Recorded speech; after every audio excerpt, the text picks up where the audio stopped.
Welcome back to Ancient Echoes. If this is your first time here, guys, make sure you hit that like and subscribe button.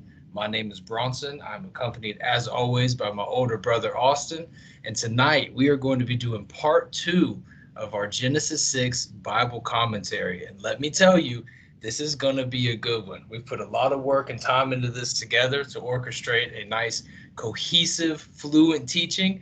And I personally can't stop smiling because I'm actually really excited to do this thing. So what's up, man? How you doing tonight? I'm doing pretty good, man. It's been a good day for the most part. It's been a little trying at times, but um, tonight we're going to be talking about the first part of Genesis 6 again.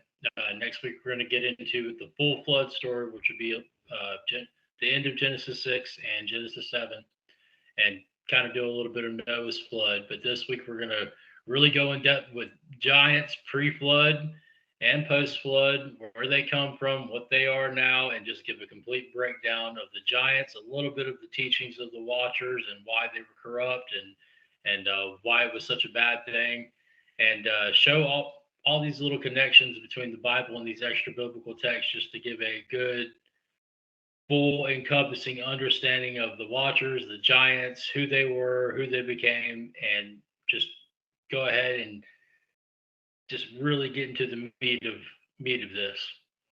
So, Cool, man. Bronson, you want to go ahead and get us started tonight? Yeah, man. As always, you know how we do here if you've been watching for any point in time. And guys, thank you so much for all the support we've got, the likes and the subscribes, man. It just means the world to Austin and I. But you know by now, every episode we start right in the middle of the Bible. That's where we get our foundation for all of our beliefs. And so that's how we try to set the foundation for every show.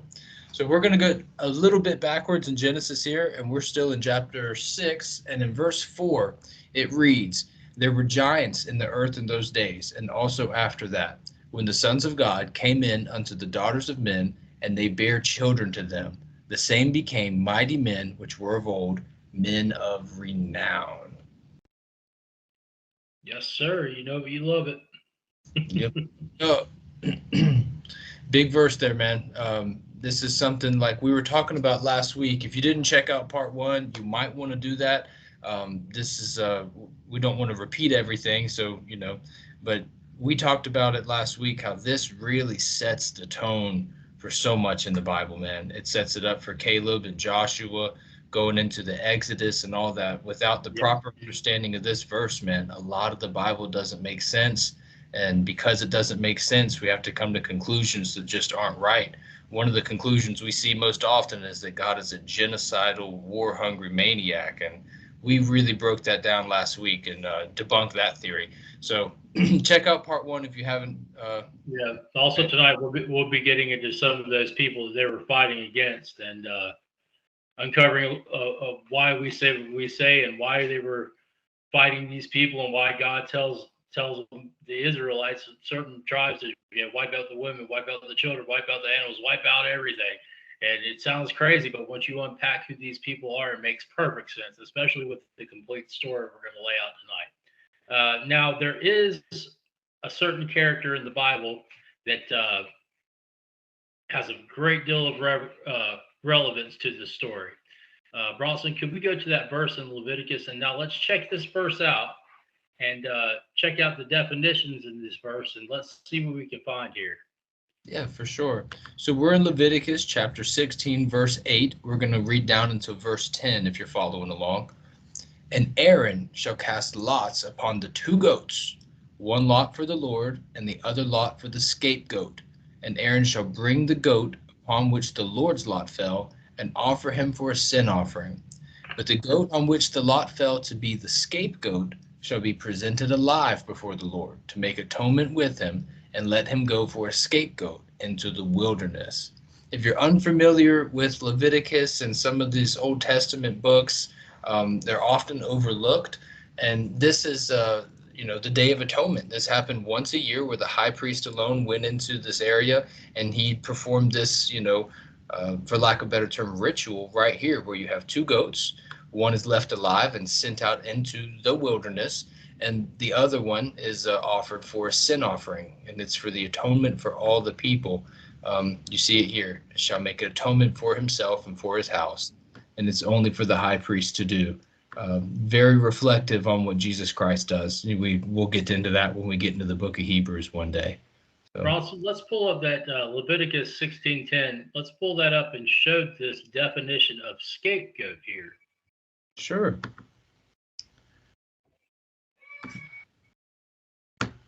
This is your code H5799, and the word there is Azazel. Azazel. That's Azazel there. Mm-hmm. This refers to the goat used for sacrifice for the sins of the people. This is the entire removal. I think it's very interesting, that word entire there, meaning dubious, the goat of departure, the scapegoat. Wow. Very, very neat. And if we could just pull up the scapegoat in these other chapters also. Most proper name of spirit haunting desert. Whoa, a spirit haunting the desert. I didn't know that was going to be down here. I hadn't gone that far. Also, fallen angel. Yep. Wow. Good on Blue Letter Bible for that, man. Yep. But it's awesome. Spirit haunting the desert. Yeah. Fallen angel.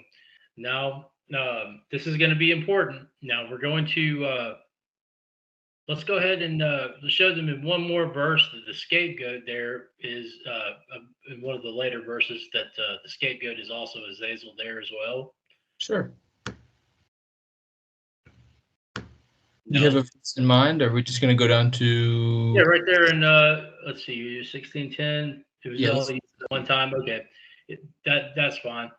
Yeah, it's up here in 8 as well. Okay, yeah, I thought it was twice there. I just want to show that it's consistent. H5799. The word is Azazel. Your exact same definition here. So this is not a one-off thing here.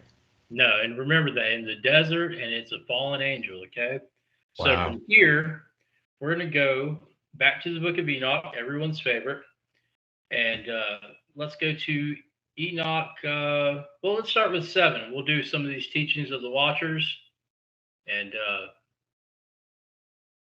here we go. You see that okay? Yeah, and this is talking about the Watchers, how they came in, just like in Genesis 6:4, where the sons of God came into the daughters of men. It says right here, all the others.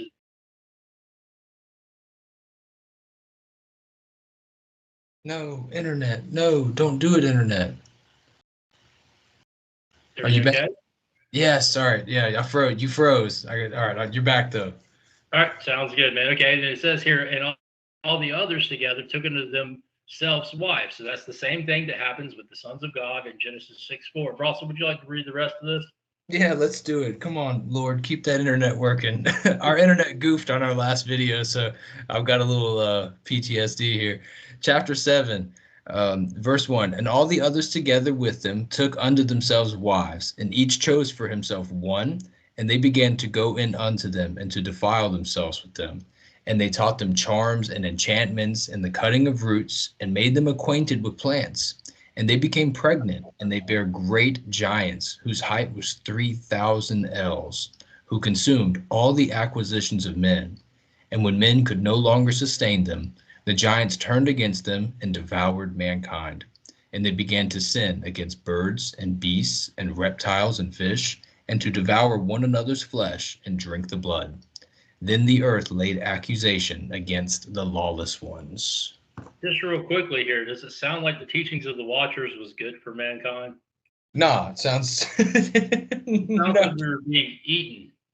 Yeah, right. And then it corrupted everything. So this golden age wasn't such a golden age for us.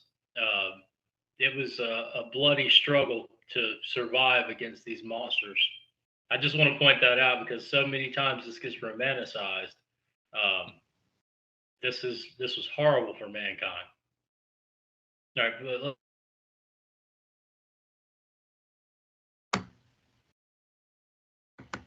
Going down into chapter 8. Oh man, there's that name again. Here it is, chapter 8. And Azazel taught men to make swords and knives and shields and breastplates, and made them to know the metals of the earth, and the art of working them, and bracelets and ornaments, and the use of antimony, and the beautifying of the eyelids, and of all costly stones, and all coloring tinctures. And there arose much godlessness, and they had committed fornication, and they were led astray, and became corrupt in all their ways. Simjaza taught enchantments and root cuttings. That guy, the resolving of enchantments. These are the teachings of the Watchers. One's astrology, one's constellations, the knowledge of the clouds, signs of the earth, signs of the sun, the courses of the moon. And as men perished, they cried, and their cry went up to heaven. Okay, so once again, as men perished, that means they died. As men died, they cried, and their cry went up to heaven. The same way, like Abel made, cries out to heaven. The righteous blood cries out. These men were crying up, and the cry went up to heaven. So once again, this golden age was not so golden for humankind. Mm-mm. And here's Azazel. Now, remember, what's a spirit that haunts the desert? Okay. Yeah. So, and this is also funny that on the Day of Atonement, they're like putting their sins and casting them onto the scapegoat, who is Azazel. And the Hebrew word for scapegoat is Azazel. It all ties in together. It is an entity, and it is the scapegoat. You'll see that these sins, a lot of the wicked stuff gets blamed on Azazel. He was the scapegoat. He took the brunt of the punishment. All right, so let's go ahead and continue. Cool. All right, here we are in chapter 9, and we're going to go down into verse 6, because there's a lot of stuff here with some archangels and whatnot. But right here in verse 6, thou seest what Azazel has done, who taught all the unrighteousness on earth, and revealed the eternal secrets which were preserved in heaven, which men were striving to learn. I would like to stop right there. All right, so the problem wasn't that men were getting knowledge. Okay, the men were striving to learn. The problem wasn't that God. It's not that God doesn't want us to have knowledge. We're supposed to learn it in our own time and in the right way. The problem is that Azazel was cutting corners and teaching humans things they didn't need to know yet because they haven't developed to that point yet, and also teaching them in a corrupt fashion and corrupting the knowledge. Knowledge itself isn't good or evil. It's what you do with the knowledge and the applications that you teach to use the knowledge through. Okay, so it's not the knowledge that's bad, it's how it was taught and how it was taught to be used. Okay, everything is created by God. Okay, the dark side doesn't create anything, they just corrupt the creation that God already put into place. If it's here, God created it, it was meant for us, it was meant for some kind of a use for us. But these Watchers, when they taught it and in a way corrupted the knowledge that they were giving on to us. So that's the issue here. It's not that God is a hateful God and doesn't want you to know things. It's just that everything has its kind, like it says in Genesis. We always go back to this. Everything also has its time. God has his mohadim, his appointed times. He has times when things are supposed to happen. There is an appointed time for the return of the Son of Man, and nobody knows the day or the hour but the Father. Right? That's what Jesus says. He works at certain dates and on certain times, and has like numbers and times and dates mean something to God. There was a time that we were supposed to get this knowledge, and it wasn't then. Wow. You have a son who's about ready to get his driver's license, man. I imagine one day you'll probably take him out into a parking lot and let him drive around a little bit. Yeah, sure. He's of the age, but your youngest daughter, man, she's not ready, is she? No, exactly. Exactly right. We were still in our infancy, and we're not ready for these things. And like I said, the way it was taught, it's not the knowledge, it's the way it was taught and the applications that the knowledge was taught to be used in. You know what I mean? Yeah. It's, you could have nuclear power and use it to power people and have cheap power, and you can use it for that, or you could use it to blow up Hiroshima and Nagasaki. You know what I mean? It's not the knowledge that's evil, it's the application of that knowledge. Wow, very well said, man. Very well said. And so we see that Azazel has done this. He's taught all unrighteousness on earth, revealed the eternal secrets which men were striving to learn. And he ends up taking, like you said, the brunt of this punishment and gets called the scapegoat, man. That's just crazy. You ready to go into chapter 10, take it to the next level? Yeah, let's take it to the next level, man. Let's do it.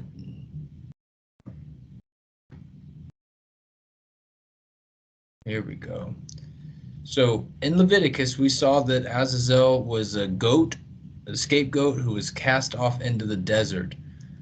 Right here, this is so cool. Yeah, it And said in the definition it was an evil spirit that haunts the desert. Would you like to read that for everybody in case I can't see? yeah, I'd be happy to. Right here in verse 4, Enoch chapter 10, bind Azazel. This is the Lord speaking here. Bind Azazel, hand and foot, and cast him into the darkness. Make an opening in the desert, which is in Dudael, and cast him therein. And some of his extra punishment is that these rough and jagged rocks would be placed upon him and cover him with darkness, and let him abide there forever and ever, and cover his face that he may not see the light. Goodness gracious. On the day of a great judgment, he shall be cast into the fire. Wow. Yeah, no, this is God speaking to Raphael, which we talked about before. Rapha means to heal. The Raphael is the healer of God.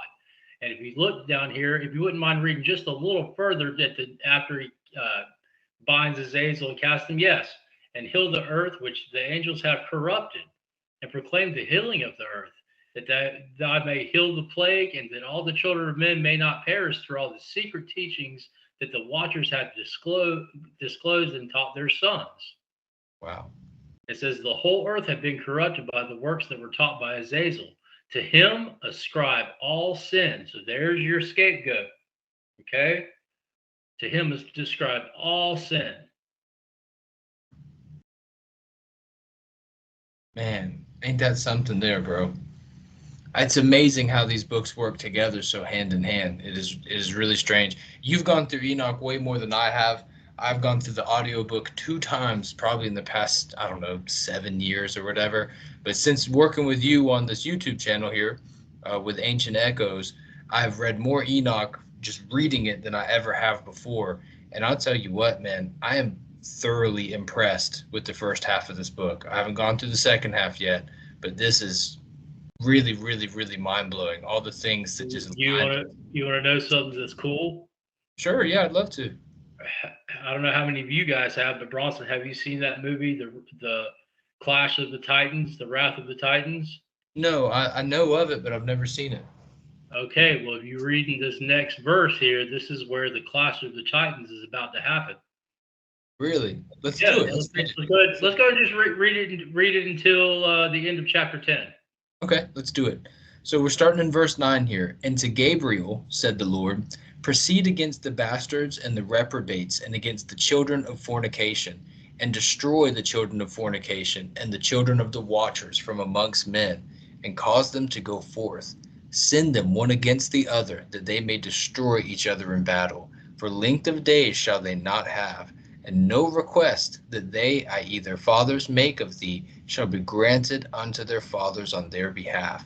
For they hope to live in eternal life, and that each one of them will live 500 years.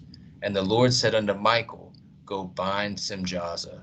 Yeah, but right there is where you see the children of the watchers, the Nephilim, are going to be sent into battle against each other. And this is where you get the Clash of the Titans, right there. So cool, man. And now keep in mind, this is before the flood. Right. Okay.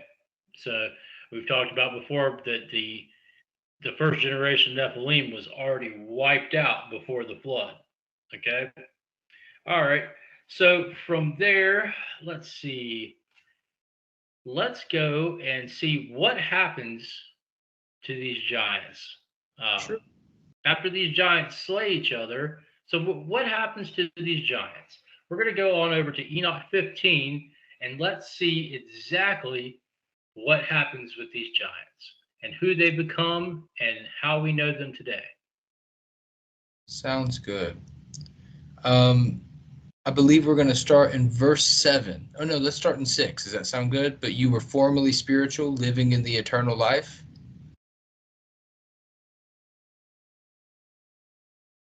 Yeah, let's give a little context here. This is Enoch reading the judgment to the Watchers. The story goes that the Watchers, they knew when they came down on Mount Hermon, they, you know, swore amongst themselves to commit this sin because they knew it was a great sin and the punishment was going to be heavy. When or what the punishment would be, they didn't know. They just knew it was going to be bad. That's why they swore the oath on Mount Hermon. Okay. So afterwards, they are pleading with Enoch because they've been trying to pray and they can't, they're seeking God's face and he's just turned away from them. It also says that they wouldn't be allowed to enter into the heavens again. So they're like, okay, well, we're crying and we're praying and we just can't get God. This dude Enoch, God loves that guy. Hey Enoch, come over here, dude. Think you could put in a good word for us? And Enoch actually agrees to take their petition before the Most High God.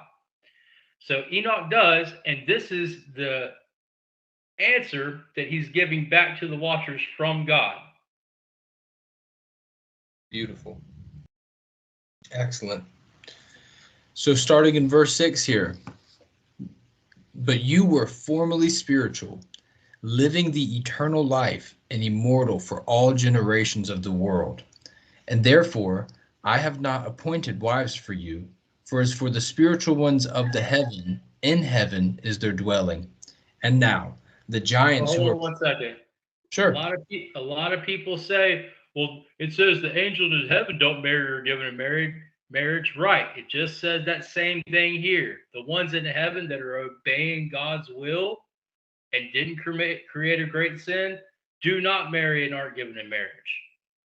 That's the issue here. That these angels left their first estate, came here and had sex with human women. And it says they took them in marriage as well. So the thing is, the angels that are in heaven and that are obeying God's will, no, they don't do that. That's 100% correct. And Enoch's telling you the same thing here.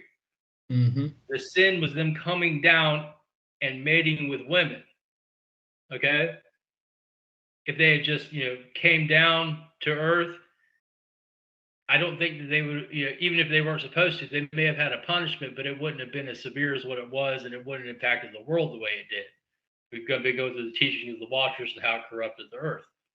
This right here shows that, the angels that are doing what they're supposed to don't marry or give her in marriage.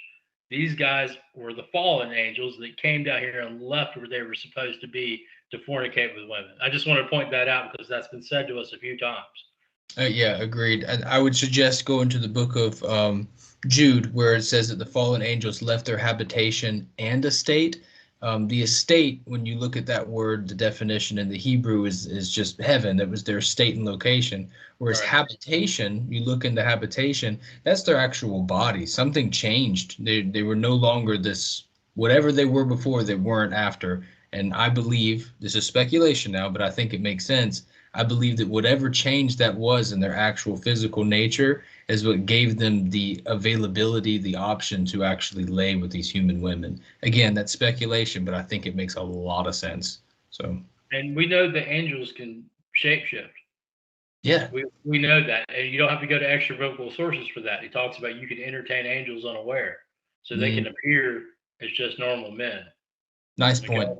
So it's not, they can change their shape and everything else because we get this thing with eyes all over them and 6 wings and 4 we get all these crazy descriptions, but I mean, you wouldn't be sitting down with a 4-faced 6-winged being and be unaware that you were. Okay. Right.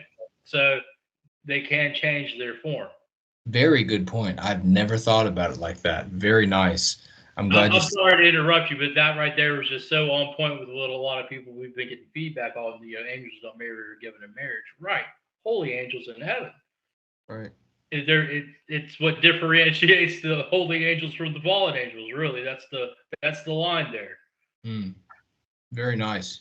Verse 8, and now the giants who are produced from the spirits and flesh shall be called evil spirits upon the earth, and on the earth shall be their dwelling. Evil spirits have proceeded from their bodies, because they are born from men, and from the holy watchers is their beginning and primal origin. They shall be evil spirits on the earth, and evil spirits shall they be called. As for the spirits of heaven, in heaven shall be their dwelling. But as for the spirits of the earth, which were born upon the earth, on the earth shall be their dwelling. And the spirits of the giants afflict, oppress, destroy, attack, do battle, and work destruction on the earth, and cause trouble. They take no food, but nevertheless hunger and thirst, and cause offenses. And these spirits shall rise up against the children of men and against the women, because they have proceeded from them. All right. So, what do these evil spirits do?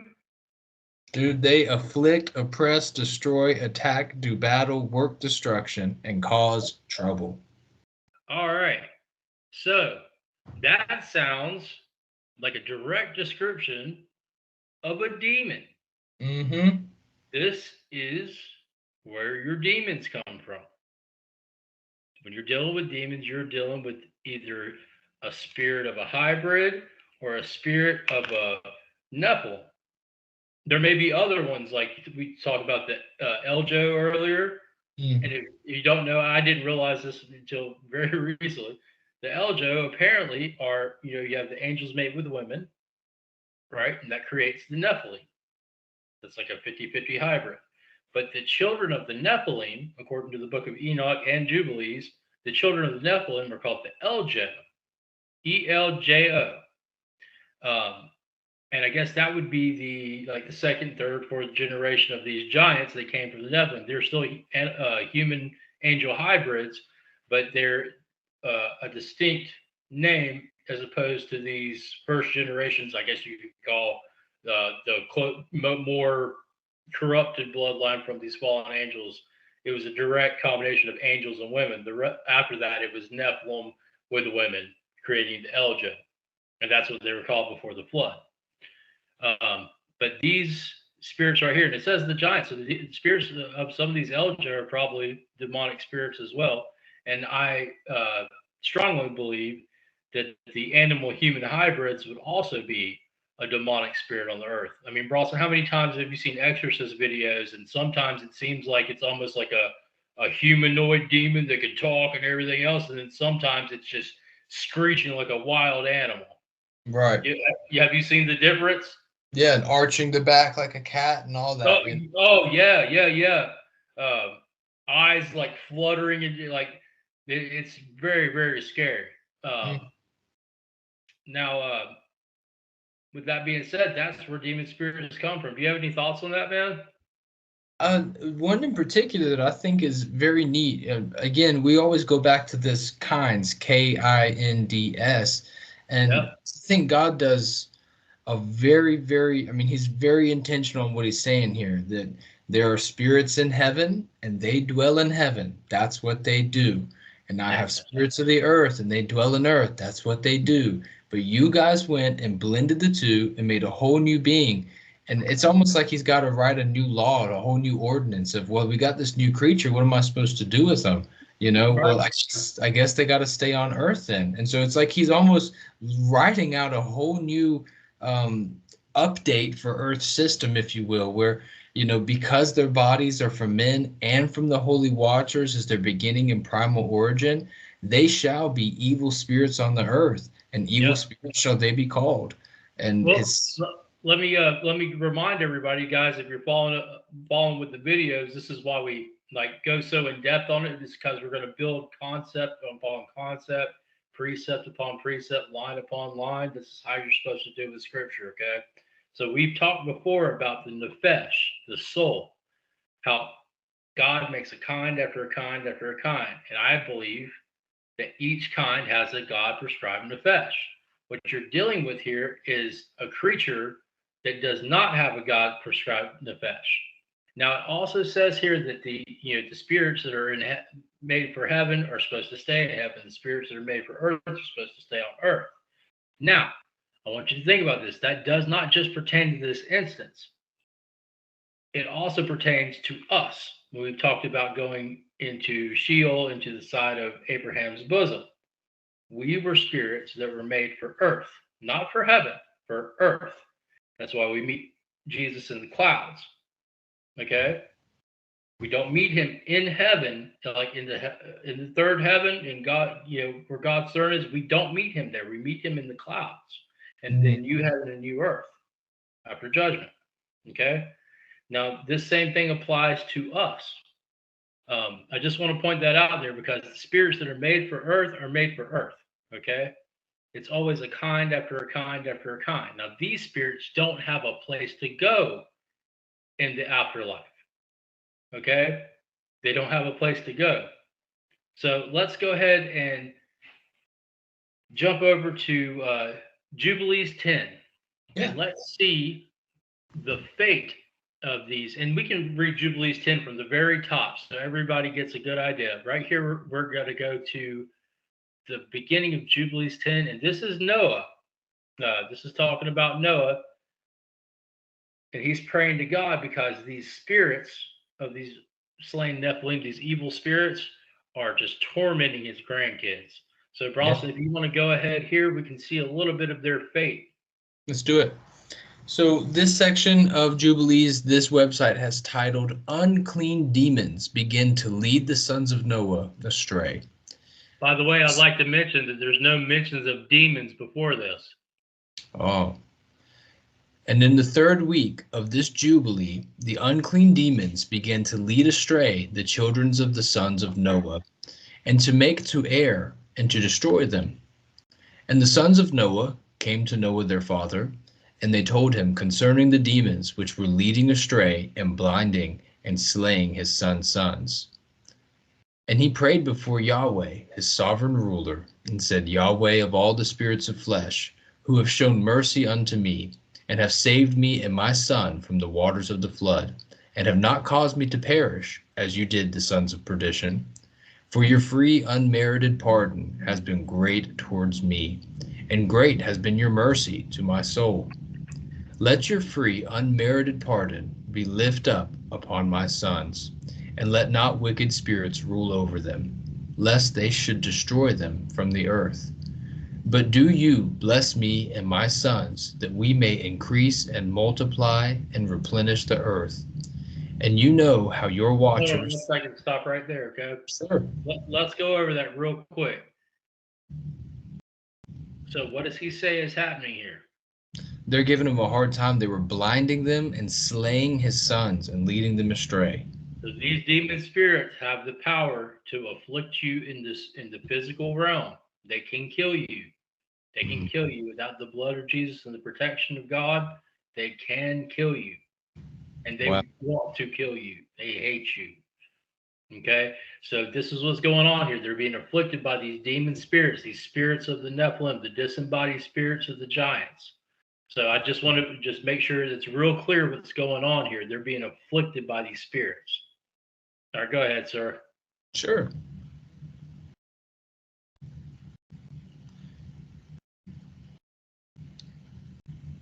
Sorry, I forgot where I was. For these, imprisoned them, right? And you know how your watchers, the fathers of these spirits, acted in my day. And as for these spirits which are living, imprison them, and hold them fast in the place of condemnation, and let them not bring destruction on the sons of your servant, my sovereign ruler. For these are malignant and created in order to destroy. Wow. And let them not rule over the spirits of the living, for you alone can exercise dominion over them, and let them not have power over the sons of the righteous from henceforth and forevermore. And Yahweh, our sovereign ruler, bade us to bind all. And the chief of the spirits, Mastema, came. Oh, we have a brand new villain that enters the scene. The chief of the spirits, Mastema. So this guy is the ruler over these evil spirits. All right, go ahead. I just wanted to point that out. Mastema. Yeah, sure. It's a neat, if he's the ruler, his name sounds really close to master. And the chief of the spirits, Mastema, came and said, Yahweh, Creator, let some of them remain before me, and let them listen to my voice, and do all that I shall say unto them. For if some of them are not left to me, I shall not be able to execute the power of my will on the sons of men. For these are for corruption and leading astray before my judgment. For great is the wickedness of the sons of men. Jeez Louise. And he Okay, well, said, he says there, in leading astray before my judgment. So his duty is to lead men astray and to tempt them and to try to destroy them before he is judged himself. So this Mastema must be a fallen angel. yeah. I believe so, before his judgment. Either that or he's like the chief head big dog Nephilim. Hmm. I was going to put him maybe in the second heaven. Why would I be wrong for that? Well, he did come before Yahweh. This is almost sounds like a Job type of deal going on Yeah. here. Yeah, it sure does. You know how, if you guys aren't familiar, in the book of Job, Satan comes before the throne of God and talks to him about Job and wanting to test him, and basically makes a bet with God that he can get Job to turn away from him as long as God removes his hand of protection. And it's the conversation here is eerily similar to that conversation. It sure is. Wow. That's so interesting here, man. All right, let's see what God says back. Let's do it. And he said, let the 10th part remain before him, and let the 9 parts descend into the place of condemnation. Ooh, And this one I of believe us, that's Carterus right there, pal. yeah, yeah. And one of us he commanded that we should teach Noah all their medicines. And he knew that they would not walk in uprightness, nor strive in righteousness. And we did according to all his words. All the malignant evil ones we bound in the place of condemnation, a 10th part of them we left, that they might be subject before Satan on the earth. Okay, hold on one second. So Mm-hmm. it says Satan here, but Mastema before. So what we're seeing here is hierarchy. You have Mastema that's the chief of the spirits there. Right? You would go up just a little bit so that people could see there again. You have right at the very top, and the chief of the spirits. But then it says they'll be subject before Satan on the earth. So Satan is the big dog, Mastema is underneath him, and the chief of these demonic spirits. Wow. Okay, so what we're seeing here is a little bit of the hierarchy of the dark realm. I just Wow. wanted to point that out. Okay, there, these demonic forces and the host of heaven, the forces of heaven, are set up in hierarchy, just like a military is. Okay, Mhm. I just wanted to point that up, point that out for a second. I want to read this one more time if you don't mind, because even myself, I got a little lost there when we have the word us and their. Um, who exactly is it that's speaking here? It seems like an angel, if I'm not mistaken, when he's saying, and he said, let the 10th part of them remain before him. I imagine the him there is Mastema, Yeah, and let the 9 parts descend into condemnation. And one of us, I'm assuming is the angels, he, God, commanded that we, angels, should teach Noah all their medicines. Fallen angels? well, it might be just there as far as medicines for humans. He's teaching Okay. knowing all their medicines. Yeah, earthly, herbal. Okay, Right. got. And then when the he here is capitalized, that's got to be God, for he knew that they would not walk in uprightness nor strive in righteousness. So that's kind of neat. So God's Yeah. teaching us how to get healed and work with medicines here, even though he knows that we don't deserve it. He's doing it because, look, I know they're not going to walk in uprightness, and they do strive. They don't do well with righteousness. It's just not in their DNA. So let's give them some medicine here. Okay, cool. Yeah. So we did according to all his words. All the malignant evil ones we bound in the place of condemnation, and 1/10 of them we left, that they might be subject before Satan on the earth. Yeah, man, that right there is really awesome. You get to see a little bit of that hierarchy there. Mm-hmm. Well, Yeah. I'll tell you what, man.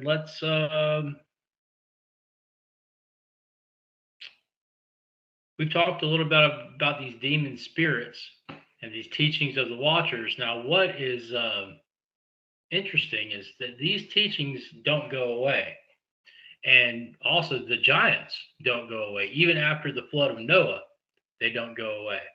Now, here in Jubilees, or in Enoch, we showed the teachings of the watchers in Enoch 7, 8, and 9, and some in 10. Now, if we could go to Jubilees 8, this shows how these teachings of the watchers, and granted, I'm sure people can channel these spirits, and we have things released from the CIA about Project Stargate and familiar spirits or remote viewing. So I'm sure, and there's been all kinds of people throughout history that have talked about channeling information. Nikola Tesla, some of the philosophers in Greece talked about getting information from the daemon. So a lot of this could be channeled, but some of it was directly passed down from the watchers. And how would that happen through the flood? Well, here in Jubilees 8, it tells you. Bros, will you read this? Yeah, sure. And my apologies to anybody who's watching. This page is full of text, and so I'm going to have to do some scrolling as I read here. But here we go. In the 29th Jubilee, in the first week, in the beginning thereof, Arphaxad took to himself a wife, and her name, I think, is pronounced Rasuj. I think is Rasuja. Yeah. She is the daughter of one I can pronounce, Susan. The daughter of How did that happen? What's your name? Susan. Who's your daughter? Rashiki. And she is the daughter of Elam. And she bare him, Arphaxad, a son in the 3rd year in this week, and he called his name Canaan. And the son grew, and his father taught him writings. And he went, Canaan, he went to seek for himself a place where he might seize for himself a city. And he found a writing which former generations had carved on the rock. And he read what was thereon, and he transcribed it, and sinned owing to it.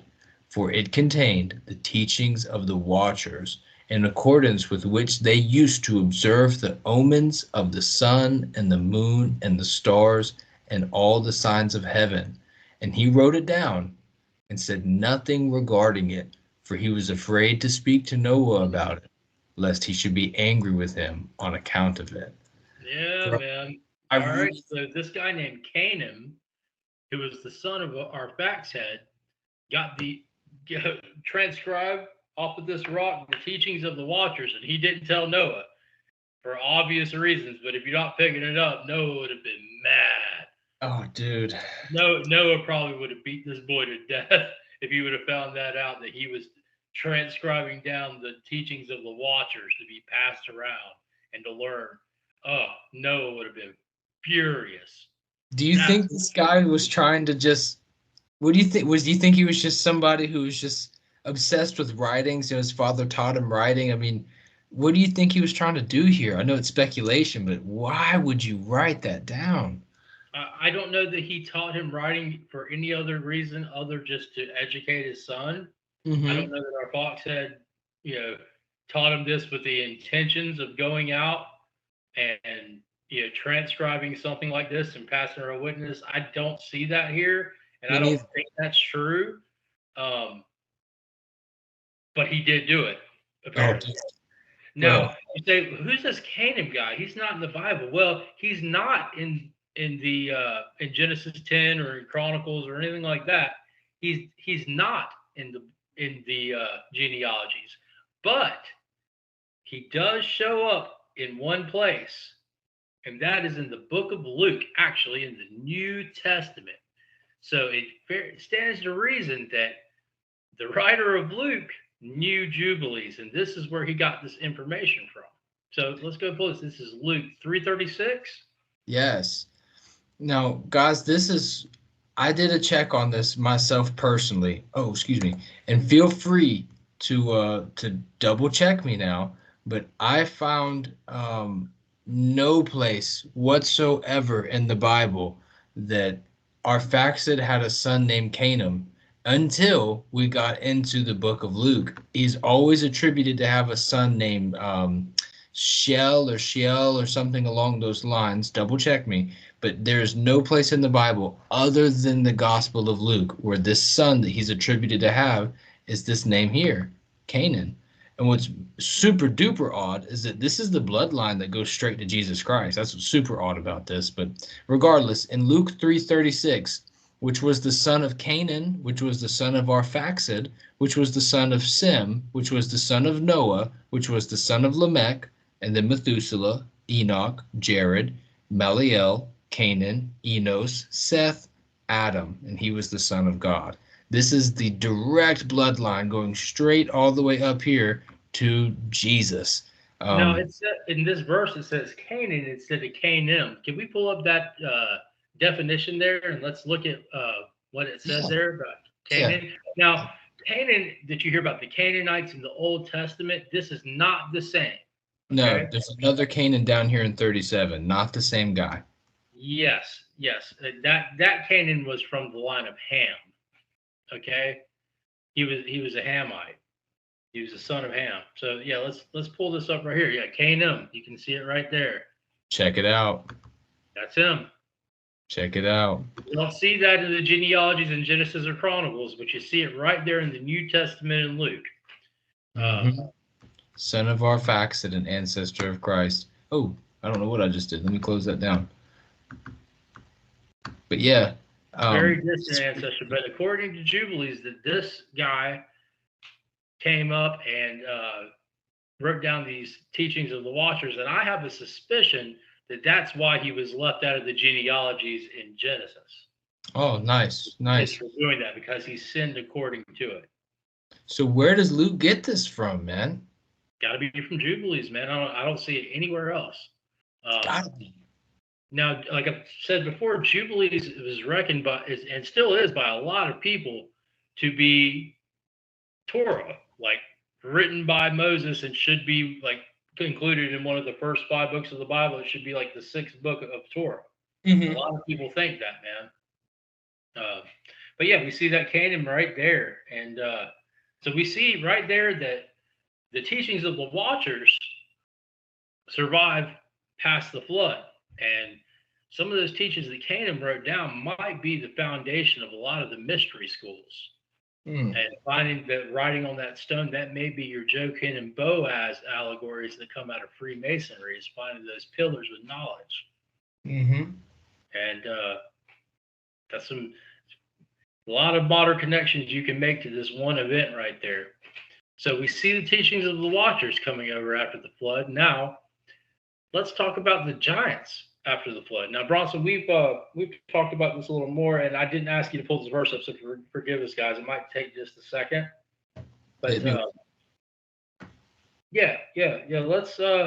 Let's pull up the dead things are formed under the waters in Job. And guys, we got a killer short on that. If you see our short that has Tucker Carlson on there, you can get a good synopsis of what we're talking about right there in a little 40-second package. Yes. I know some of our videos are a little on the lengthy side, and you know what? I'm glad that they are personally. But if you have something here that you want to share out with somebody and send it to one of your friends, maybe you got someone who's kind of interested in the Bible or interested in Enoch or something, we've got some shorts on the channel. I highly recommend checking them out. So the verse that Austin is referring to is Job 26:5, and I'll get that pulled up with the screen share in just a second. Sorry, man. I should have done this before, but I think this is good to tie into this here. Oh, I ain't worried about it. So here we go. You can see that? Yep. Dead things are formed from under the waters and the inhabitants thereof. And if you want to pull up to show the definition in case we have new viewers, the dead things there is Rephaim. And we could show that definition of Rephaim. Rapha.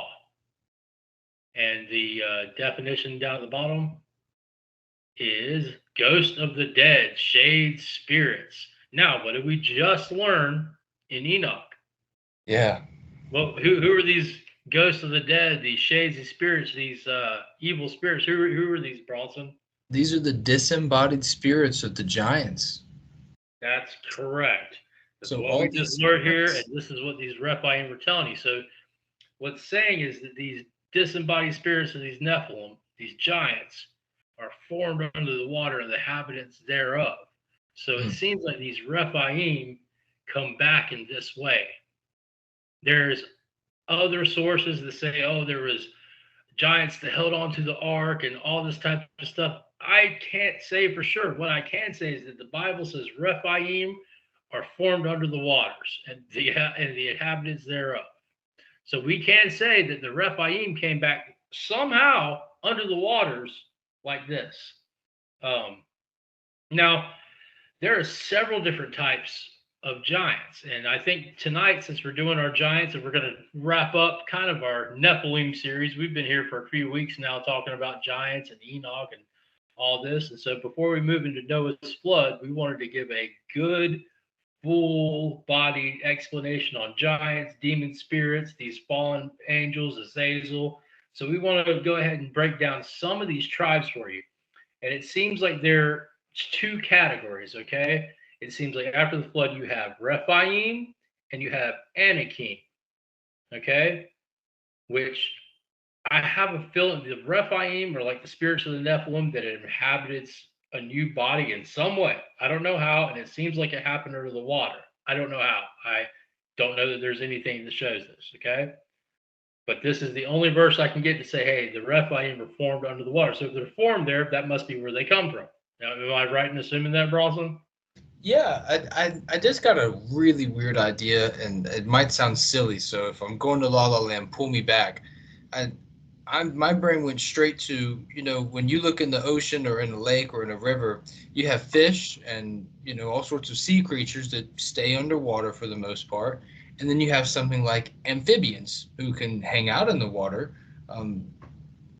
You see where I'm going with that? Am I going in a weird direction, or what do you I think? see what you're saying. Now, where I was kind of heading with it is that these Rephaim, that the Anakim may be the children of the Rephaim that mated with women, and just like the Nephilim would be the first generation, and then the Eljo would be their descendants, that the Rephaim would be the first generation after the flood, and that possibly the Anakim were their descendants.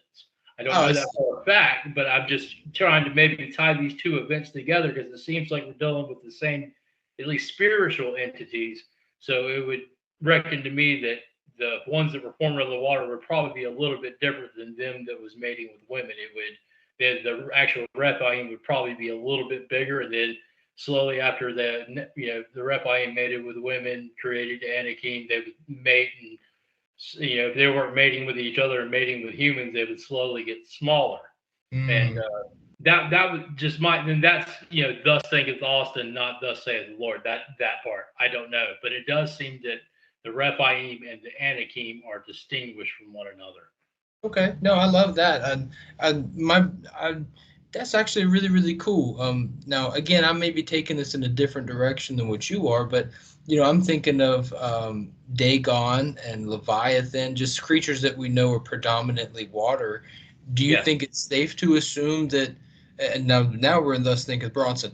Do you think it's safe to assume these original Rephaim would have been a little more of a water style like Dagon, and then after a while? I think that's definitely possible, and you have the stories of the Kalu, the ones that came out of the water to teach the Babylonian civilization law and writing and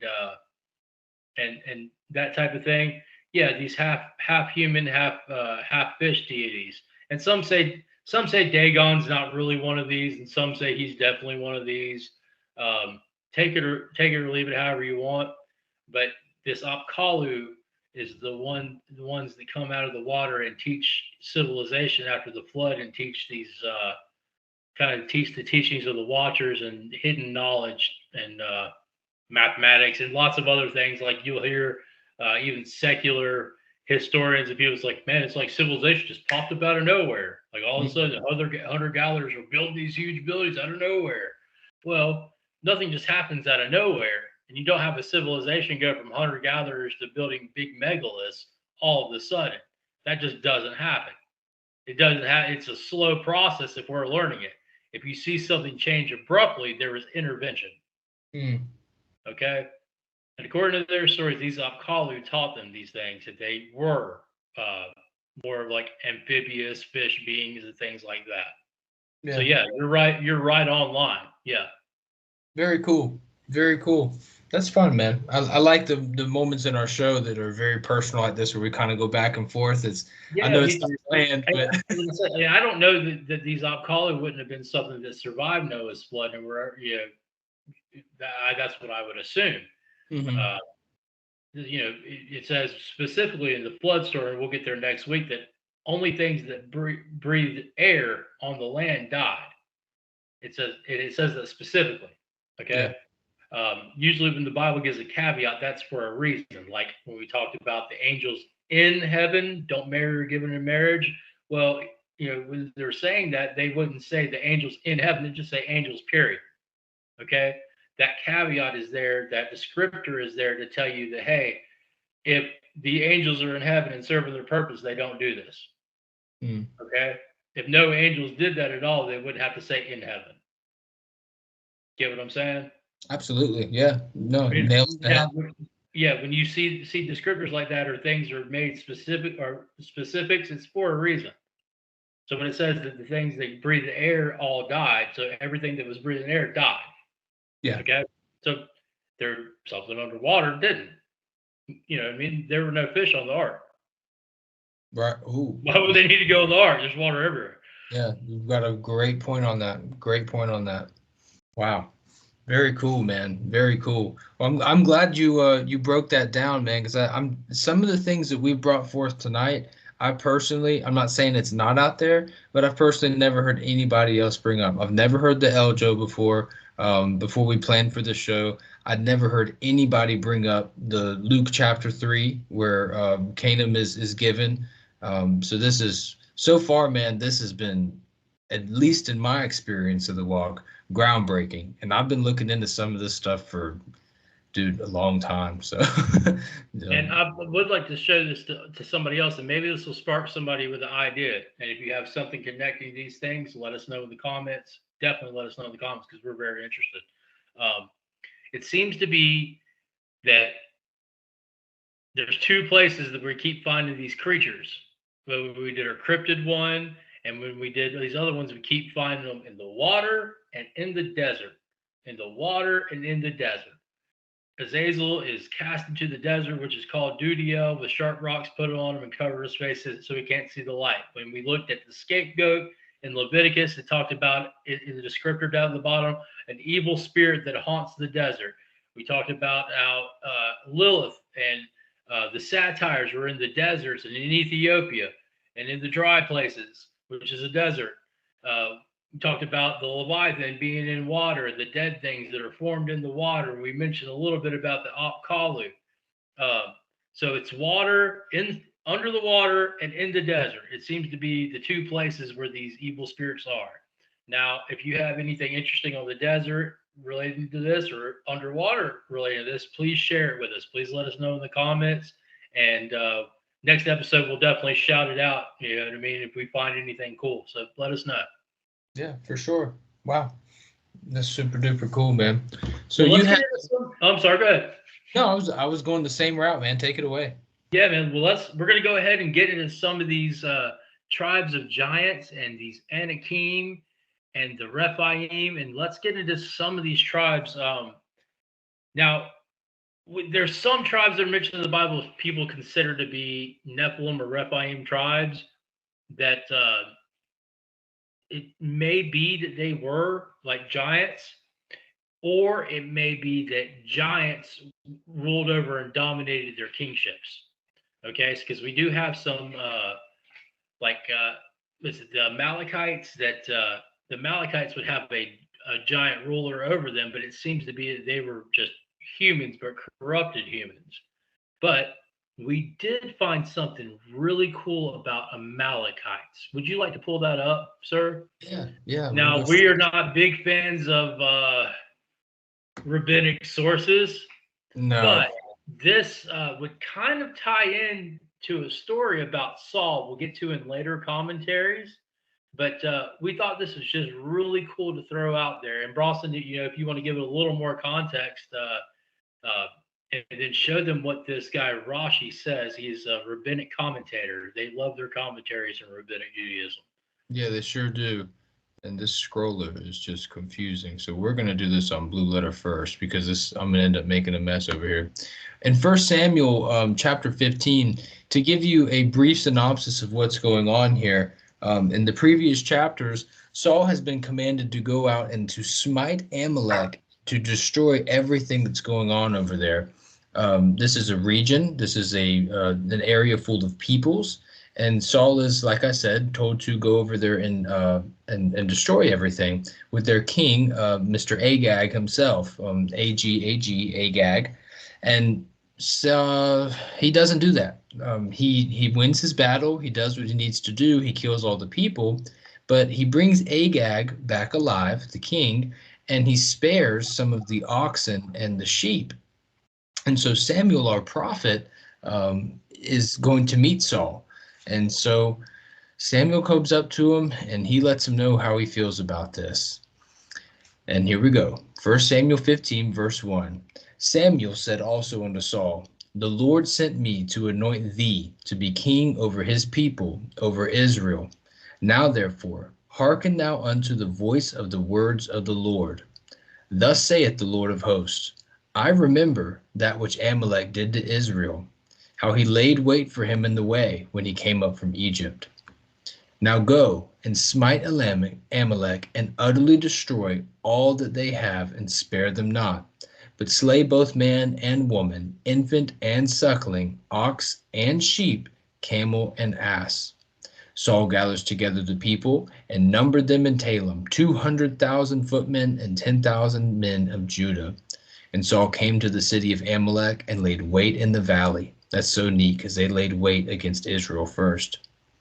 And so Saul takes these people and he, wins his battle. And he takes Agag, we're in verse 8 now. He takes Agag, the king of the Amalekites, alive and utterly destroyed all of the people with the edge of the sword. But Saul and the people spared Agag, that is their king, and the best of the sheep and of the oxen and of the fatlings and the lambs and all that was good, and would not utterly destroy them. But everything that was vile and refuse, that they destroyed utterly. Then All came, right. Go ahead. So he was supposed to destroy even the cattle and the sheep and the animals, right? Mm-hmm. Well, let's go back to that commentary. Sure. Now, let's check out what it says here about these Amalekites.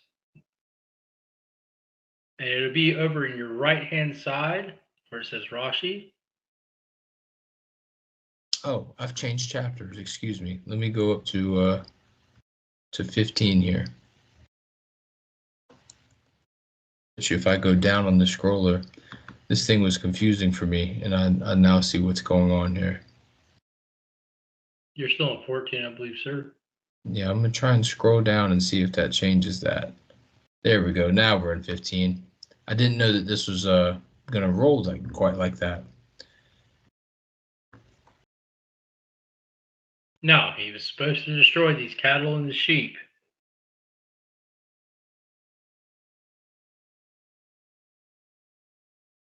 My screen is not working the way I want it to.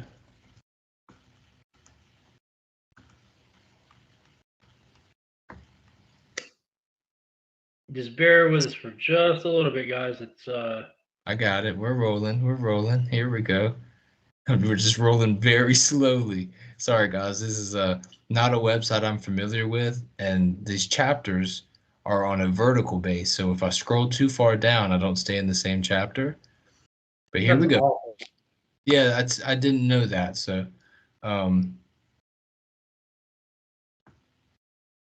you'll have to bear with me for just a second here, man. Here we go. Mr. Rashi. Wow. Thank you, God. We got that to work. That could have been a horrible disaster.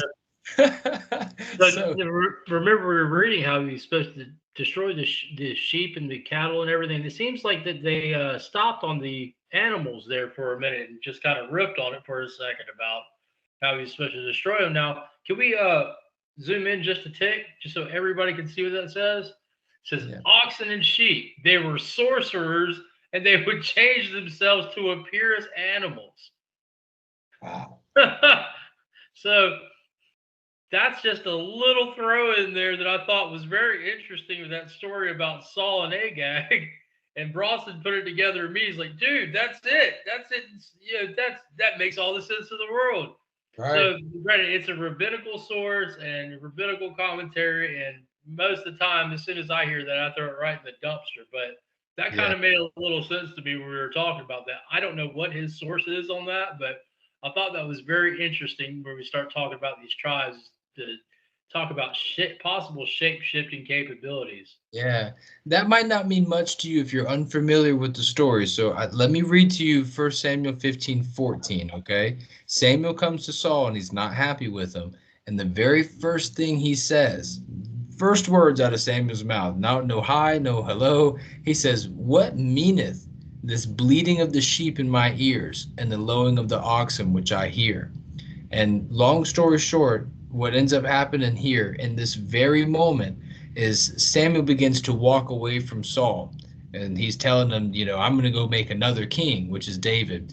And Saul grabs a hold of Samuel's shirt and it rips as Samuel pulls himself away. It rips his shirt. Samuel turns around and tells Saul, "Just as my shirt has been ripped from my body, so has the Lord ripped you from being king over Israel." And so this was a very big deal. This was the final straw, cut and dry.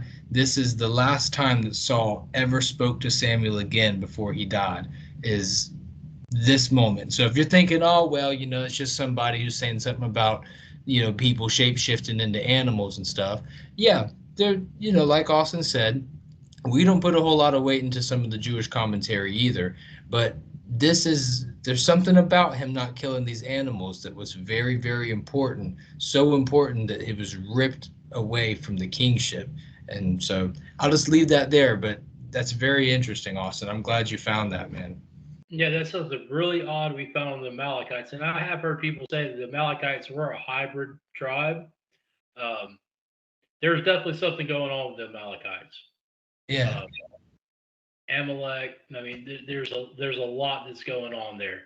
I'm not going to say for sure that they were, but I will say this: everyone they seem to team up with happens to be that.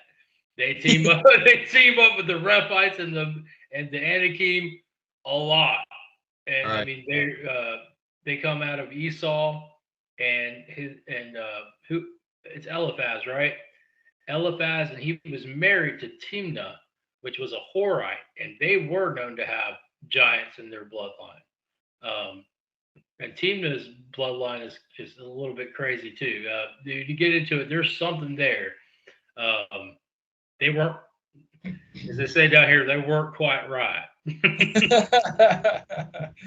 So that just a little bit on the Amalekites there. Now there's several tribes that are here.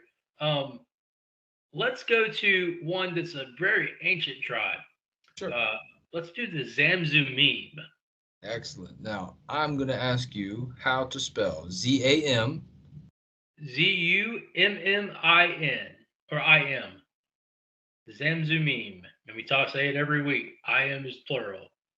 Zamzumin. I'm going to go straight to the screen share here. No, I just typed that right into Google. Yeah, that's perfect. Let's see what it says here. Yeah, so right here on Google, I'll give a little zoom in there. The Zamzumim, variants of Zamzumim, the Aboriginal giants reported in the Old Testament to have inhabited the region of Ammon prior to the coming of the Ammonites. Compare Anakim, Amim, and Rephaim. Yeah. So you have all the kinds right there: the Anakim, Amim, Rephaim, Zamzumim. So we're going to get into these tonight. Let's go to the definition of these Zamzumim. Sure. We got it right there at Webster's, right there underneath it. Oh yeah, you're right. Thank you. Good eye. So they've got the Aboriginal giants reported in the Old Testament to have inhabited the region of Ammon prior to the coming of the Ammonites. And that seems to be what they've got for you. Your entomology is just the Zamzumim.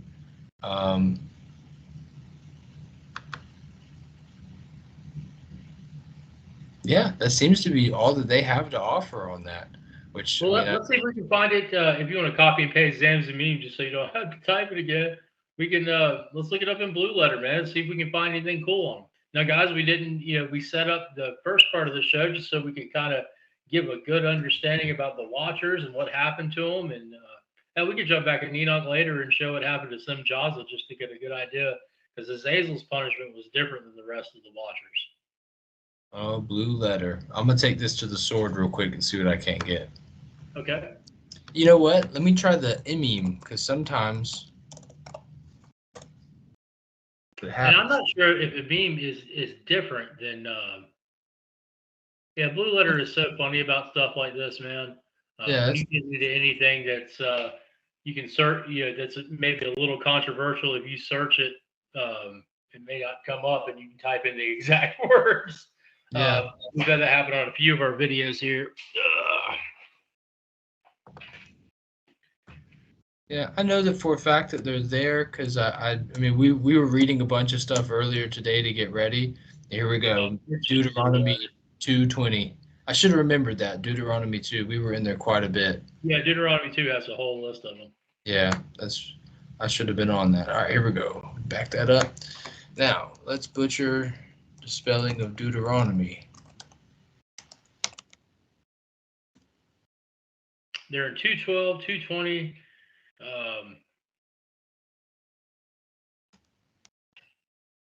There we go. All right. So here we go. In Deuteronomy chapter 2, verse 20. And there was also accounted a land of giants therein in the old time, and the Ammonites called them the Zamzumims. All right, let's pull that up and look at that definition of Zamzumim and see if we can see anything cool there. We might find us a nice little rabbit hole. Yeah, man, we might have a mind-blowing moment here. Before we do Zamzumims, let's go up to giants and see what giants are. Sure. If you don't mind, let's see a race of giants. So let's see what that word is there. That's Rephaim. Rafah. Oh, so we're back into Raphal. Mhm. Giant. And see, it seems like there's two different kinds of definitions for Rafal. You get the ghosts and spirits. Yeah. That's Rafal, and then you also get just the giant definition, which is very interesting. It's the same word, but it seems like even when you go into Hebrew definition, it has two different definitions there. Right. Yeah. Right. Okay. So our word is Zamzumim, and we've got plotters, the Ammonite name for the people who by others were called Rephaim, and were described as a numerous nation of giants, perhaps the same as the Zuzim. Intriguing. I wonder why that word's there. Intriguing. This is a native tribe of Palestine. Yeah, that's pretty much a given. Proper name of a people given to they were given by the Ammonites who disposed them. Yeah, so the Ammonites come in and take their land to talk gibberish. Talk gibberish. Yeah, I knew there was something with sound in there with their name. Yeah. Let's look at the root word. Let's see if we see anything cool there. Sure. Root word. Boom. Zamim. Zamam. To have a thought, to devise a plan, consider or purpose, to fix your thought upon, to devise, to plot of evil intent, usually in a bad sense, to consider, or to think an evil thing. Speak, talk, and is used quite a bit in some other places in the Bible. With an irregular accent is the infinitive after an analog. To consider or fix thought upon with accusative of concrete. Well, you remember what we read before is their thoughts and their hearts are evil, not continually, and it seems to have that same kind of connotation to it there. Yeah. Oh, true. Yeah. Yeah. To have a consider and purpose unto evil. That's interesting. All right. Well, we've looked at that one a little bit. Let's go to Let's go to the Amorites. Yeah. All right. Come And the on. Amorites are the ones that displaced the Zamzummim. Is it 1M? I thought it was. Amorites. Here we go. Now, if I'm not mistaken, Ammon is the Ammonites. This is Amorites. Okay. Let's see. Do you want to just check out that word Amorite first? Yeah, we can. Sure. So let's just check out that word Amorite.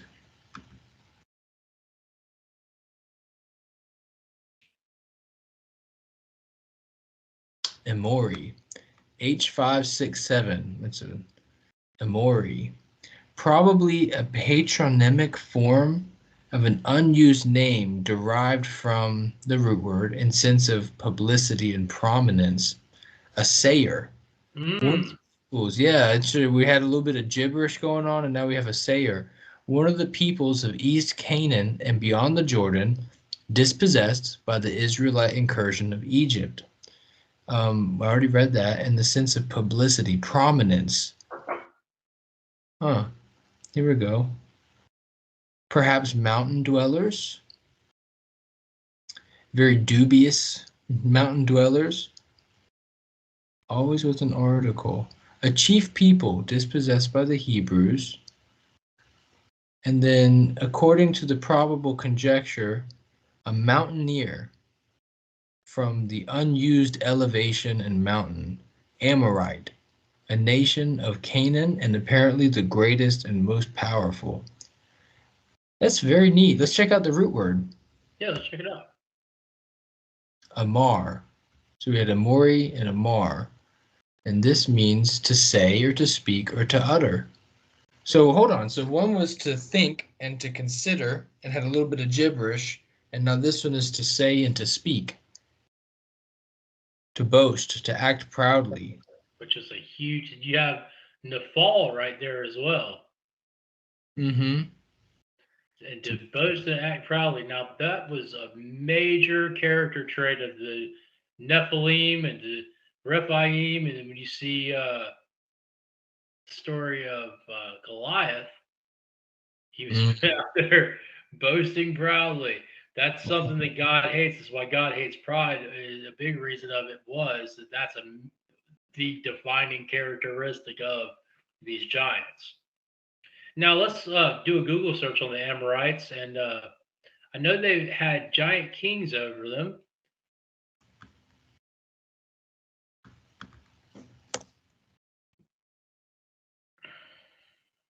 The Amorites were the indigenous people of central inland and northern Syria. They spoke a Semitic language related to modern Hebrew during the early Bronze Age of 3200 to 2000 BC.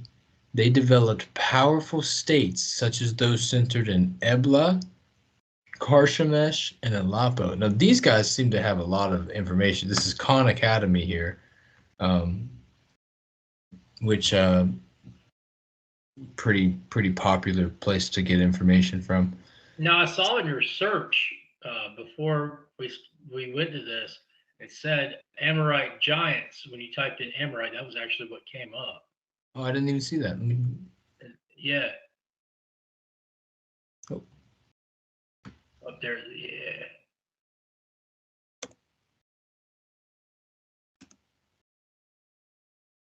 Just type it.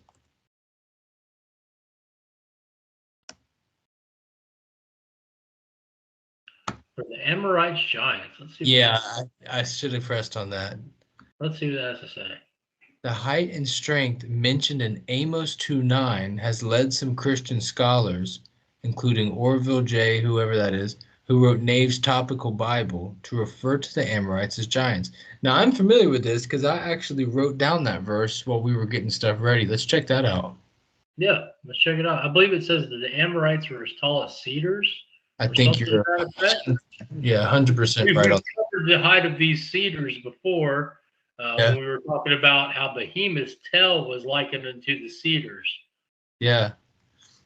Amos 2:9, for those of you listening at home, yet destroyed I the Amorite before them, whose height was like the height of the cedars, and he was strong as the oaks, yet I destroyed his fruit from above, and his roots from beneath. Mm. So Yeah. he's as tall as a cedar. I'd say they were giants, bro. Yep. That's a pretty safe bet. At least they had some giants that were within it. Yeah, I think that pretty much wraps. I believe they had a king also that was named over them that we know to be a giant. I just can't remember where it is right now. But Was it Sihon? it may have been.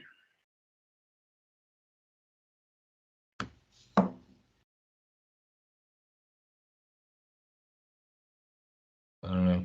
You have to bear with me. I'm just here we go. King of the Amorites. Yes. Let's pull him up in the definitions. Let's see Sihon. Let's do it. H5511. Warrior, king of the Amorites at the time of the conquest and defeated by Moses in the Transjordan. Tempestuous. I'm gonna move this for just a second so I can read. And let's see. I believe he's likened unto Og, king of Bashan, which we've covered before. I know he's mentioned in the hold on. That said Heshbon, and I don't think that's too far away from Bashan. Let's check his root word and we'll find him with Og, because I'm pretty sure mentioned in the same verse as Og in a couple places. Sweeping. To wipe away. Yep. Wow, and Asherite, the son of Zophah. To wipe away. Yeah. Huh. How neat is that? Well, let's back up then, because I think you're right. I'm almost positive if we look at some of these verses here, we'll find them near Og of Bashan. There's Heshbon,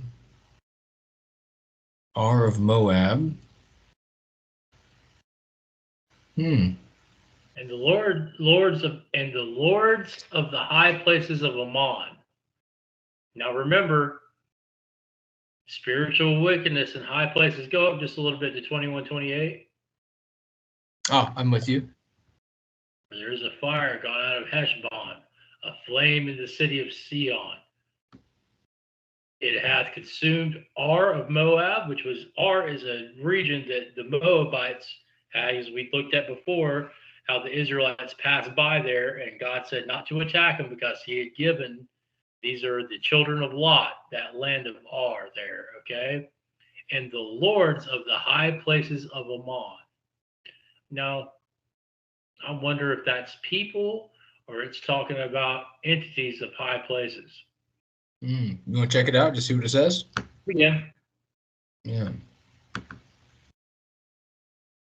What's the lords there? Baal. Okay, well that was almost predictable. Now, Baal does mean Lord, so yeah. I really should have known the answer to that one. Owner, a husband, citizen, rulers, or lord and lord. That's like Austin said. Baal really does just mean your lord. That could be in a physical sense or a spiritual sense. Yeah, master. Even the word husband is used here. You know what I'm saying? So it's just a title. So when people are worshiping Baal, they're worshiping their Lord. Yeah. Okay. Well, that makes sense. Yeah. I just saw that in passing. I was like, wow. Okay. Well, whenever I see high places, I get ding, ding, ding, ding, ding. Yeah. Going off, man. Right. Investigate immediately. We're now in Deuteronomy. After he had slain Sihon, the king of the Amorites, which dwelt in Heshbon, and Og, the king of Bashan, which dwelt in Ashtaroth and Edrei. Wow. Very neat, man. It's so neat how a lot of these places are really interwoven together. Really, really neat. Close by, Yeah, right. Yeah, absolutely. And I mean, you and I went down And you held your ground way better than I did. But before we made this episode, we were going in between bloodlines and where people are from and how, ancestry and stuff. And from what I could tell, like I said, I was struggling to keep up with some of the names and whatnot. They all seem to be connected some way, somehow.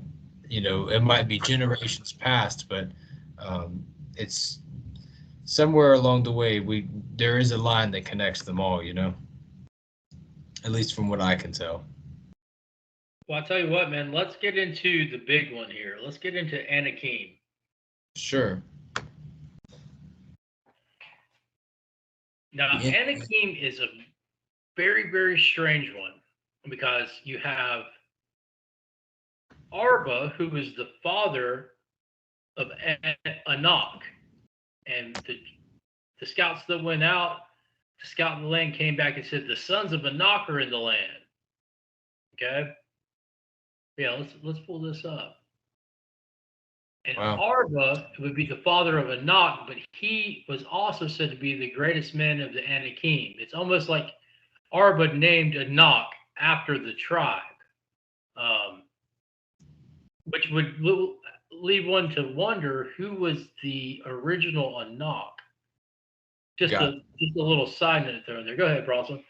Oh, you're straight, man. The Anakim, the Aboriginal giants reported in the Old Testament to have inhabited southern Palestine before the Hebrews entered the land and virtually annihilated them. I think it's funny that all I did, dude, I just typed in Anakim, and right over here in the images, we're getting these troglodyte, ogre, orcish style giants. I mean, this is pretty cool, man. You know just as well as I do. 10 years ago you wouldn't have necessarily got that type of stuff. It's slowly becoming a Yeah. more aware that people are reading their Bible. And A lot of people think they're coming back, man. yeah, absolutely. um But let's look at these definitions and meanings. See what you sure. got down there. People also ask, were the Anakim a race of giants?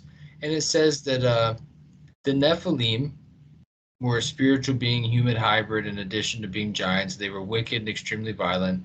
The Anakim who inhabited the land of Canaan were descendants of the Nephilim. That is on BibleProject.com. Yeah. Now the Nephilim would be that first generation of giants, and it says that in the Bible. I will say this because that's a cool tie-in and everything else, and I hate to poo-poo on it, but let me just say this: the only time that these giants are called Nephilim. Are you there, Bronson? Yeah, it's pre-flood. I'm with you. Okay, I just want to make sure we didn't cut out again. We've ETS. got a lot of technical difficulties, guys. But the only time the Nephilim is used to describe giants is when those scouts were going and they were coming back saying, "Oh, the Nephilim are there."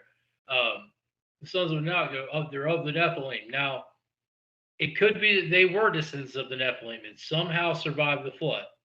Okay, it could be the case. Or it could be that they were trying to exaggerate the height of these guys. They were big and they didn't want to fight them, so they were trying to scare everybody else to not go there and fight them. I just want to point that out that yes, it says that they are, but where the source is coming from were those scouts that were scared to death to go fight these dudes. And so, yes, they were big, but they weren't as big as the Nephilim were. Okay, so they may have been trying to exaggerate a little bit to get everybody else fearful and not wanting to go because they didn't want to. All right, let's look at the definition, brother. Right here on Google, when it says, what does Anakim mean in Hebrew? It means giants, and plural of Enoch. I am going to dispute that. I don't think that's correct, but we're gonna find out how wrong I can be here in just a second. Anakim, right? I believe that these are I believe these are the ones that are the Neck. long necks. Yeah. Why? You might be better off doing a knock. Yeah, I think you're right. Here we go. Good looks. Good looks. Surely he's going to say that he is the father of the Anakim. Oh, right there up top. Yeah. Yeah, we got one right here. A people great and tall, the children of the Anakims, whom thou knowest and of whom thou hast heard, who can stand before the children of Enoch? So let's open that up. And that's cool because we get Anakim and Enoch in the same verse. We can look at both of them. H6062, the Enochi. I Long neck. just want to point out, Anunnaki. Mm-hmm. Just want to point that out. This is where the Anunnaki are in the Bible. So the Anunnaki are who they're talking about here, the sons of Enoch. Yeah. Long Absolutely. neck. A tribe of giants, descendants of Enoch, which dwelled in southern Canaan. Excuse me. Long neck. Let's check out the root word here. The Enoch. Neck. Yeah, the progenitor of a family or a tribe of giant people in Canaan. And early giant people in Philistia, also called long neck. Interesting. Very cool. I want to go check out that guy. Let's check. Can we show the first verse that comes up here? Now go back one more, sir. Oh, my fault. Back Yeah. this way. Yeah, back to keep going. Keep going back. Back again. Uh-huh. All right, go up to the very top. Yeah. Numbers 13:22. Yeah. Give me And the children of Enoch. So there's giving you names of the children of Enoch there, right? yeah, uh-huh. That might be a good rabbit hole. Let's go down it head first, man. No floaties or nothing. All right, and they ascended by the south and came unto Hebron or Ahiman. Let's check him out. Yeah, let's check this out. And guys, we're doing this on the fly. The Yeah, son of Enoch, a Levite servant in the temple. What? My brother's a gift. That must be way down the line. Like that's gotta be whoops. That's gotta be a different guy. But although that's a strange thing to name your son, I'm just gonna put that out there. It has two root words. One is Ak, brother. And let's check out the other one. 4480. It'll be something like pathetic. Exactly. Yeah, okay, well, yeah, that makes sense. If you're just listening, I sound silly, but it's from or out of or on the account of. So it really it really is exactly what the name would mean is my brother is a gift. So one is from brother and one is like from, you know what I'm saying? So that's cool. Let's check out his other brothers and sisters. Yeah, I've never noticed this before, where it's given names of these sons of Enoch. Yeah. Here's Sheshay. Noble, son of Enoch, one of the giants of the land of Canaan. His root word is Sheshay. noble. Okay, yeah. And then that name is used again by somebody who is the son of Bani, who put away his foreign wife in the name of Ezra. Oh, you know what? So maybe that other name we saw that was a Levite, these may have been people that came back post Babylon and maybe have had some type of Babylonian influence in the naming of their children because they were having wives that were from Babylon. Ezra told remember, they were gone for what, 400 years? They weren't gone. They were gone in captivity for a long time, man. Yeah, right. I know there's something to do with 70, but I do think it's longer than 70 years there. But yeah, they had wives of the Babylonian descent, you know what I'm saying? So perhaps the names had started to not be so what's the word? Hebretic? I don't know, Hebrew in nature. And then here's your last one, Talmai. And Furrowed, one of the three sons of the giant Enoch who were slain by the men of Judah. And then this is another person of just someone else during David's time. Your root word, telem, is furrow. Furrow. It's like to furrow your brow. Yeah, there you go. Yeah, I was trying to think of a way to say that. Yeah. Plowing on depth of furrow. That's interesting. It really is cool, man. The Bible is so deep. It gives you so much stuff here, man, between all these kingdoms and where they started. So we've checked out Anakim, Enoch's daughters, or excuse me, sons. We're going to look at Enoch now and see. I think we may already have. This is just neck, isn't it? Yeah. Yeah, we already did check this out. Yeah, but that's cool, man. Found a couple names and Yeah. cool deep dive. See if we can find them anywhere. We saw the children of Enoch there. Yeah, that's yeah. They're in Numbers 13:33, and that's and we saw the giants, the sons of Enoch, which come of the giants. So that right there would be Nephilim. And we were in our own sight as grasshoppers, and so were we in their sight. So they felt like grasshoppers when they looked at them, and when the sons of Enoch looked back, they thought they basically were grasshoppers. Yeah. That's some big people, man. Wow. You got another tribe you want to take a look at? Yeah, let's look at one that's a well-known tribe. Let's look at the Philistines. Oh yeah, for sure. We'll Google that.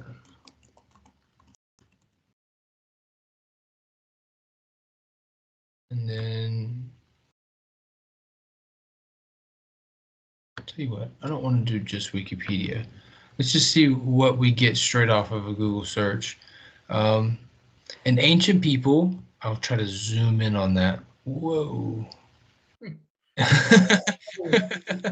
An ancient people, that's not working, who lived in the south coast of Canaan during the Iron Age. And then this is an English term. Philistine comes from the Old French, Philistin, from the classical Latin Philistinus, and from the late Greek Philistonoi, and the Koine Greek. Okay, very cool. During the late Bronze Age collapse, an apparent confederation of seafarers known as the Sea People are recorded as attacking ancient Egypt and other Eastern Mediterranean civilizations. So yeah, Yeah, so a lot of people think these Philistines came from the island of Crete, if I'm not mistaken. mm, A lot of people say that these Philistines were the sea peoples that caused the Bronze Age collapse. okay, yeah. Um, I can't remember where I'm getting from the island of Crete is where they came from. I may do that next episode because we're getting a little long here. Go into it, but just so you guys know, the island of Crete is where all Greek mythology comes from. Yeah. I remember going over that with you one day. I remember you showing that to me. So if we just look in Philistines, now Philistines is where Goliath comes from, if I'm not mistaken. Yes, out of Gath. And we could show the verse too, to where it says that the Israelites chased all of the Anakim out of the promised land, except for in Gath and two other places I can't think of off the top of my head. Okay. There's a lot of use of Philistines in the Bible, man. From Genesis. This is the main enemy after the Amalekites are wiped out. This is the big daddy of enemies here. This is the last boss. These guys even stole the Ark of the Covenant one time. Yeah, right. In the time of Saul, yeah. Very cool. Well, let's pull up the Philistines and let's show the definition of it. And yeah, the Philistines take the ark right there. Mm-hmm. They gave it back quick. Yeah, they didn't have a good time, man. Yeah, Israel didn't have to go fight and get it back. They gave it back. Mm-hmm. Yeah, they gave it back and said, "Here, take this. We don't want it." Yep, we're sore, really sore. Philistine equals immigrants, an inhabitant of Philistia, descendants of Mizraim who immigrated from what's that say? Crete. It's got a question mark, but hey, to a western seacoast of Canaan. Check that out, Austin. You're Now, on I point. believe Captor somewhere is known as the father of centaurs. Oh, let's back that up. That's worth checking out. I I'm could going be to, wrong in that, but we'll be pasting that and checking that out in just a second. Root word for Philistine. Pelesheth? Peleset? Land of sojourners. Okay. The root word has a root word. Now we're getting crazy. Pelash. So here's your primitive root here. To roll in ashes or dust, as an act of mourning. I wonder why that is associated with them.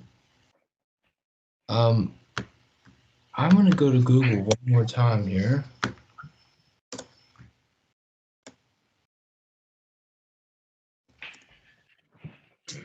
And I'm going to paste that word because what you said was really interesting here. yeah, also that connection to Mizraim, which would be Israel, or not Israel, Egypt, and Mm-hmm. then the connection to Captor.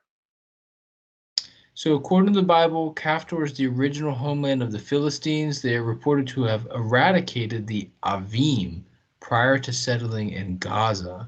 Now, the Avim, I believe, is another giant tribe. Okay, now that's one I've never heard of before. Avvim, if you're just listening along. Um, very, very cool. So, Kaftor is a locality mentioned in the Bible in which its people are called Kaftorites or Kaftorim and are named as a division of the ancient Egyptians. Okay, so with Mizraim, yeah. Kaftor is also mentioned in ancient inscriptions from Egypt, Marai, and how Ugarit. does Ugarit, okay. According to the Bible, Kaftor is the original homeland of the Philistines. Very neat. Here's a little image here, if you guys can see that. Very cool. Now, I believe it says the Captor, who's the Captor? It was the father of the centaurs. I can't remember. I believe that's where they would come from, is from there. Yeah, this is saying Crete here, Crete. Yeah, yeah, Crete, yeah. Crete Captor is the same thing. Hmm. Yep.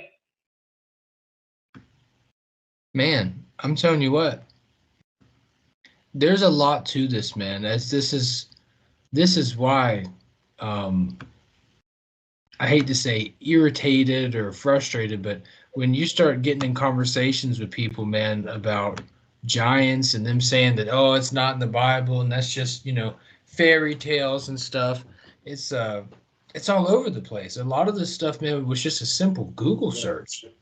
We're Christians. We believe in talking donkeys, dragons, satyrs. Our Messiah died and rose again, raising of the dead, healing of leprosy, blindness, and all of creation being spoken into existence. If giants is out of the realm of possibility for you after all that, I don't know what to tell you, man.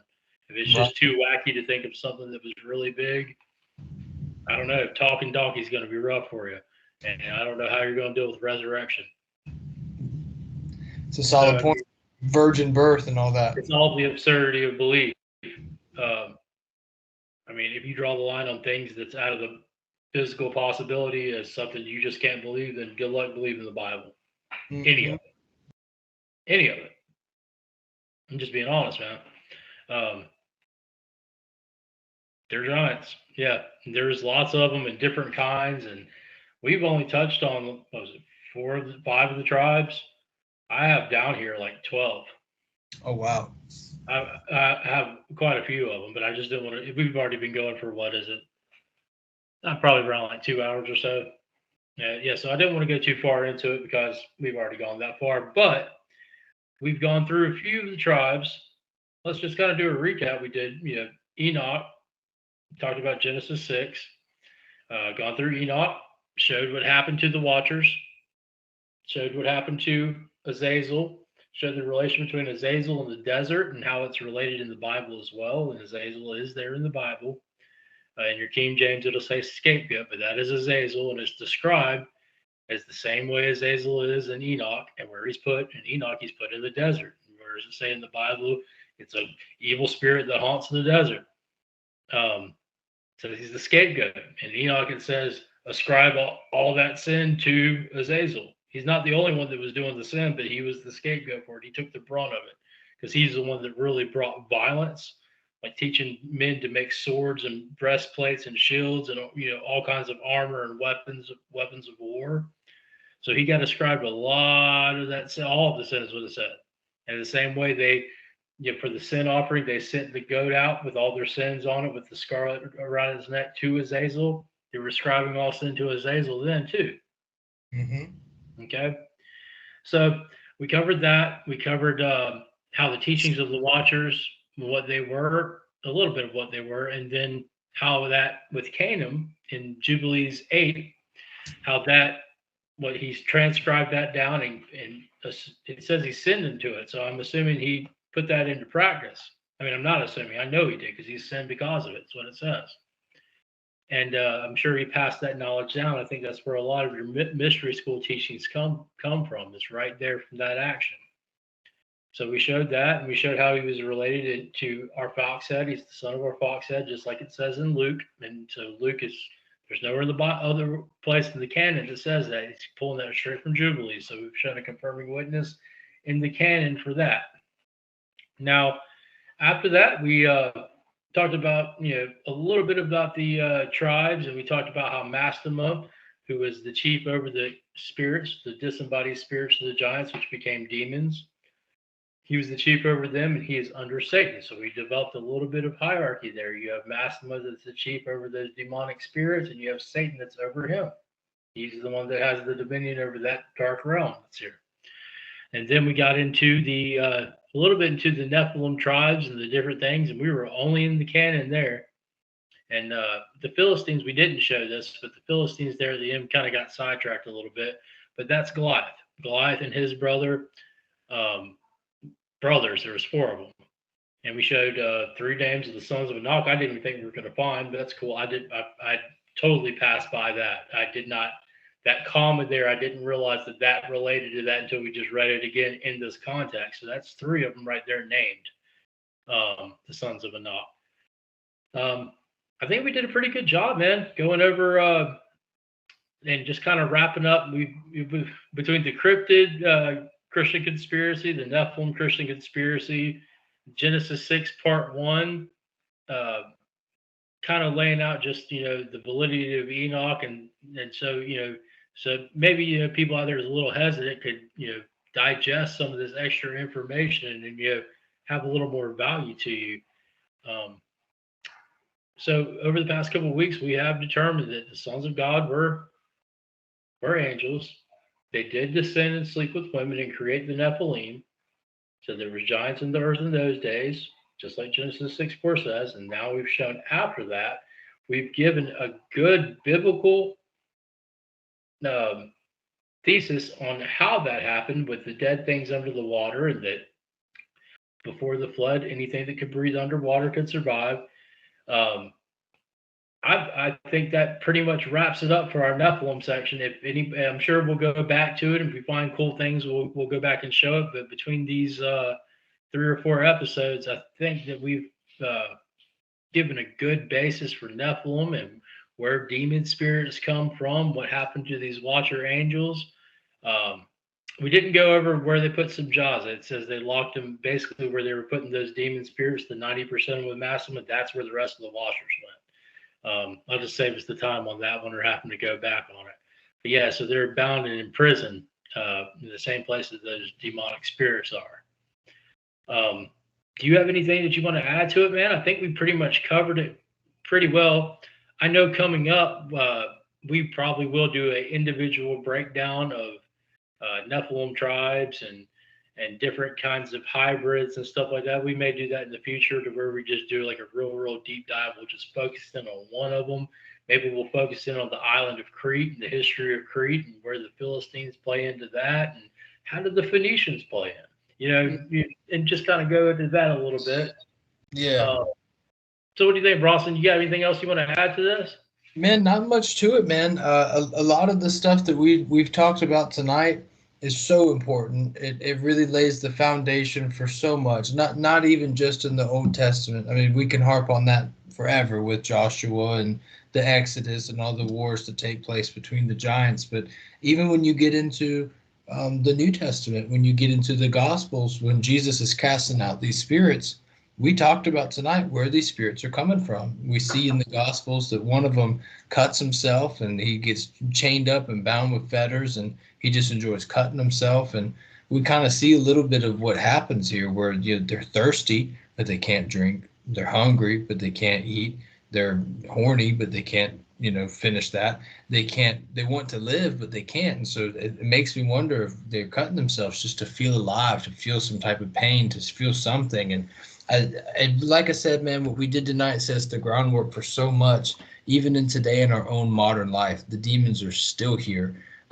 Sadly and unfortunately, there are individuals who have to deal with this in their life, man. And sometimes knowledge is power.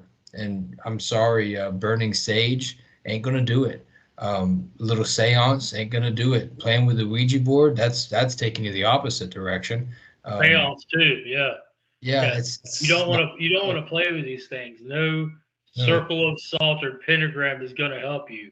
If Mm-mm. if if it seems like one of these things you're able to control it, it's playing you. These things are thousands of years old. It's Okay, smart. thousands and thousands of years old. You don't want to play with it. If you're watching this and you're not a Christian, uh, I, I really, really, really ask you to consider to please do not. If you're even thinking about messing with it, do not do that. Mm-hmm. It'll get into your home. I mean, these things will kill you. They will kill you. They'll toy with you and play with you like a like you're nothing. Okay, Like a cat to a do not. mouse. Yeah, yeah. Do not. And if you ever have anything like the name of Jesus is there for you to call on. You can call on the name of Jesus and call the blood of Jesus for these things and get them out of there. But you got to believe on Him. Don't don't don't open those doors. Yeah. Don't. It's not. It can take you years and years and years to recover from one instance of opening the doorways.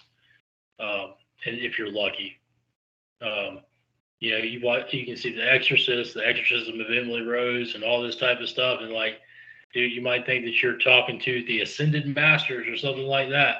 Dude, run, Mm-hmm. run, run, run. The Most High God and His angels do not respond to rituals like that. That's not how it works. If No. they did, they would be in big trouble with the Most High. That's not how it works. Not with the side of the kingdom side, not with the side of God's side. That's not how it works. If you're Yeah. getting in contact with something using rituals, ritual magic, chanting, even burning incense and doing things like that to come into contact with the spiritual entity, or God forbid like Ouija boards or anything like that, if you're getting information back, you're not getting it from God. I don't care what the thing says. You're not getting it from God. And I promise you, it's not your ancestors talking to you. It's not your family members. It's Thank what's you. it's what's called a familiar spirit, and we can read about it in Samuel with the witch of Endor. She was not communicating with the dead. It says she had a familiar spirit. Okay, it was a spirit. It was familiar with the situation. It had been around. It had been lurking on the earth. When people take DMT and ayahuasca, those creatures they're seeing, Yep. that's what they're seeing. Okay, it's nothing on the good side. Nothing on the good side is here lurking in the shadows. Mm-mm. Okay? Jesus No even way. said, "I do nothing in secret." Yeah. There's not anything from the light side is not going to be hidden behind some veil you have to use some kind of a drug to access. That's not Right. how it works on the light side. It's just not. Right. So I encourage anybody to look, man, don't play with these things. This Mm. is what you're dealing with. They're Mm. part angel, okay? So I can't even fathom the kind of capabilities that some of these things would have had, especially Mm. that first generation. Okay, that's the type of stuff you don't want to play with. Okay. Uh, Agreed. I just Agreed. wanted to send that out there because we talk about a lot of cool things, but I don't want anybody to get it twisted. It's not fun and games if you're trying to communicate with them like that, or trying to get some kind of a fortune from them or blessings from them. They have nothing to give you, dude. They can't even quench their own thirst. Yeah. and they know that you can. They sit there and watch you stuff your face. So while they're a familiar spirit because they're around, they sit there and watch you do all that stuff. Wow. Okay. And they hate you because they can't imagine if you were starving to death and thirsty and wanted a woman and stuff and had to sit there and watch what you consider nothing but a meat bag get what you want every single day. They hate you. Yeah, man. Stay far away from them, man. Far away.